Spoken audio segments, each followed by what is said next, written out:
أعوذ بالله من الشيطان الرجيم بسم الله الرحمن الرحيم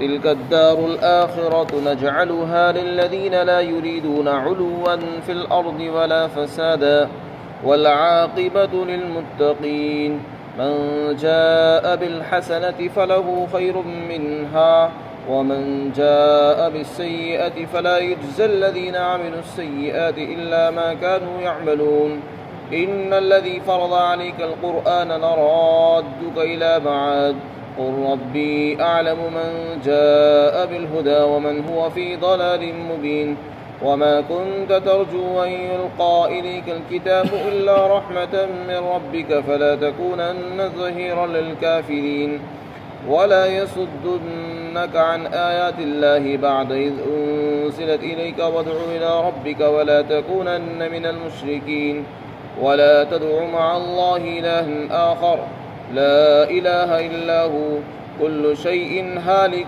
إلا وجهه له الحكم وإليه ترجعون.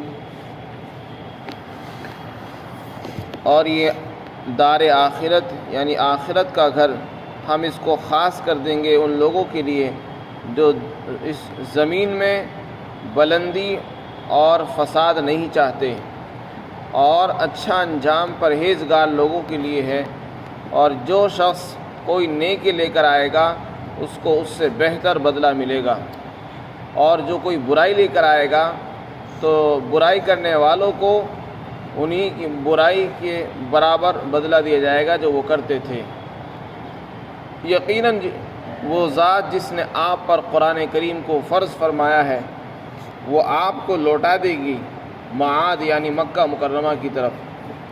آپ کہہ دو میرا پروردگار خوب جانتا ہے اس کو جو ہدایت لے کر آئے گا، اور اس کو بھی جانتا ہے جو کھلی ہوئی گمراہی کے اندر ہے.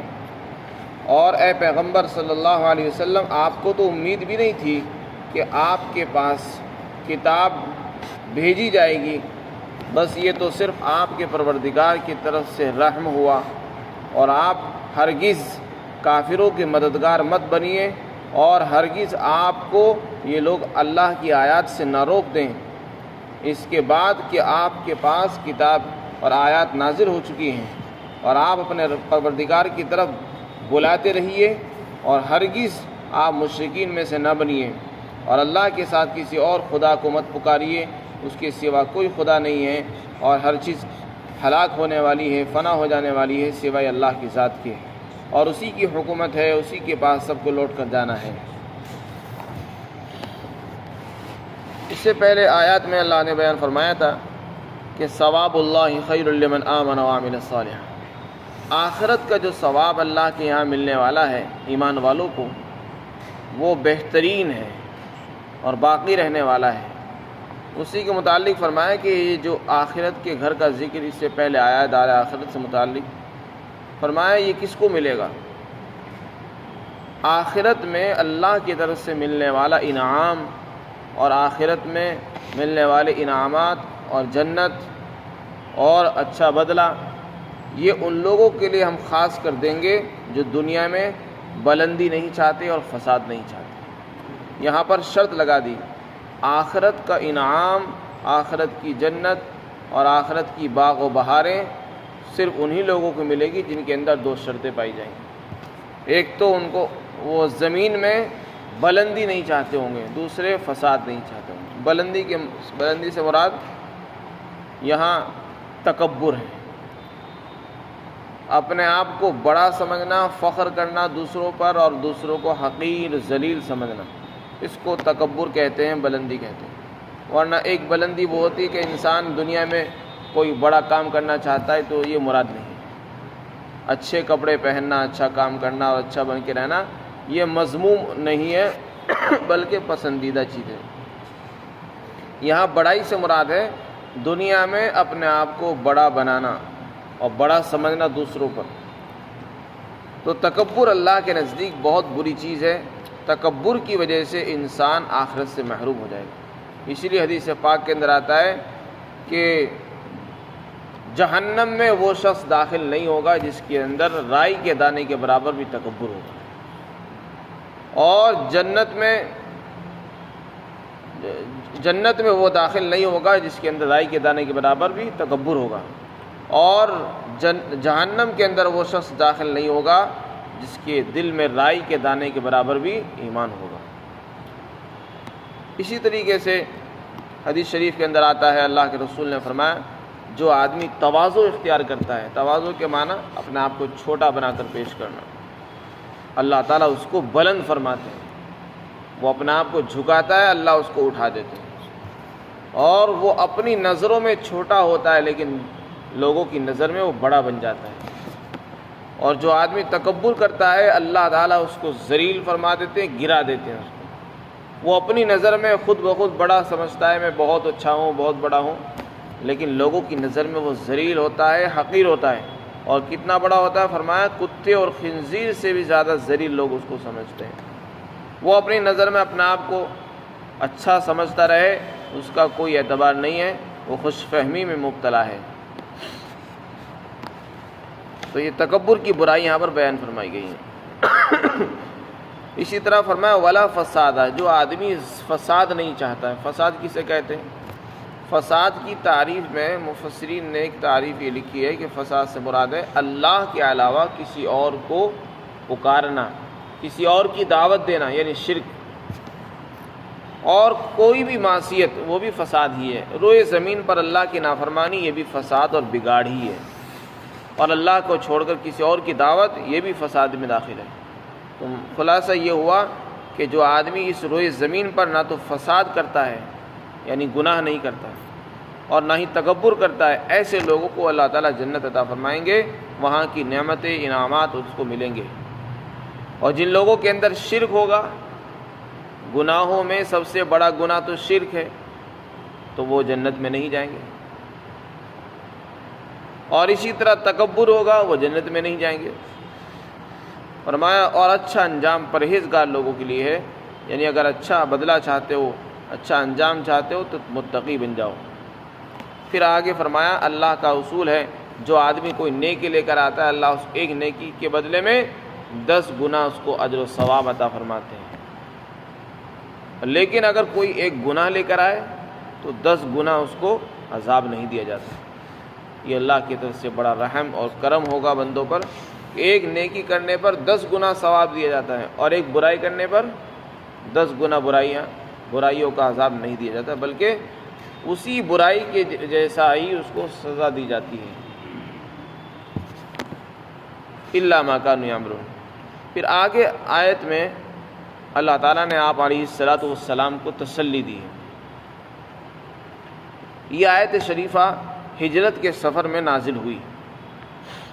علامہ قرطبی فرماتے ہیں کہ آپ صلی اللہ علیہ وسلم نے جب ہجرت فرمائی تو آپ غار ثور سے رات کے وقت نکلے، اور آپ نے مکہ مکرمہ مدینہ منورہ کا جو راستہ مشہور تھا اس راستے کو چھوڑ کر دوسرا راستہ اختیار کیا، اس لیے کہ جس راستے پر آپ کو جانا تھا اس راستے پر لوگ آپ کے پیچھے تعاقب میں لگے ہوئے تھے پکڑنے کے لیے، تو اس لیے آپ نے اس راستے کو چھوڑ کر ایک الٹا راستہ اختیار کیا، اور آپ گھوم کر نکلے تاکہ لوگوں سے بچ سکیں اور ان کی پکڑ سے محفوظ رہ سکیں۔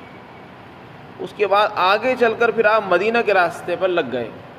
مقام جحفہ پر جب آپ پہنچے تو جحفہ وہ اس راستے پر پڑتا ہے جو جہاں سے سیدھا مکہ سے مدینہ راستہ جاتا ہے۔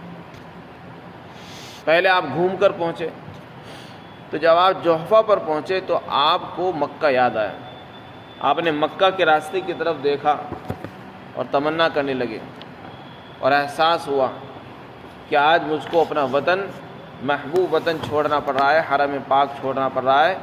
اس وقت آپ صلی اللہ علیہ وسلم کو رنج اور ملال بھی ہوا، تو اللہ تعالیٰ نے حضرت جبرائیل علیہ السلام کو بھیجا اس آیت شریفہ کو دے کر، اور یہ آیت شریفہ نازل ہوئی۔ اس میں اللہ نے وعدہ فرمایا کہ جس ذات نے آپ پر قرآن نازل فرمایا ہے اور اس قرآن کے احکامات کو فرض فرمایا، اس کی تلاوت کو فرض کیا ہے، وہ ذات اس پر قادر ہے کہ آپ کو مکہ واپس کر دے گی۔ آج ضرور آپ اپنے وطن سے نکل رہے ہیں اور لوگ آپ کو مجبور کر رہے ہیں نکلنے پر، لیکن یہ نکلنا، بے گھر ہونا چند دن کا ہوگا۔ ہم دوبارہ آپ کو تمہارے وطن میں داخل کریں گے اور عزت کے ساتھ داخل کریں گے، جب کہ آپ فاتح ہوں گے، عزت دار ہوں گے، حکومت اور اقتدار آپ کے ہاتھوں میں ہوگا، تو اس وقت ہم آپ کو پہنچا دیں گے۔ یہ اللہ نے وعدہ فرمایا تھا ہجرت کے سفر میں ہی، یہ آپ کو تسلی دی گئی۔ تو یہاں معاد سے مراد ہے مکہ مکرمہ۔ علماء نے لکھا ہے کہ قرآن کریم یہ برکت کا اور فتح کا، کامیابی کا ذریعہ ہے، اور دشمنوں پر بھی فتح کا ذریعہ ہے، اور دوسرے معاملات میں بھی کامیابی کا ذریعہ ہے۔ اس کی تلاوت سے انسان کو کامیابی ملتی ہے۔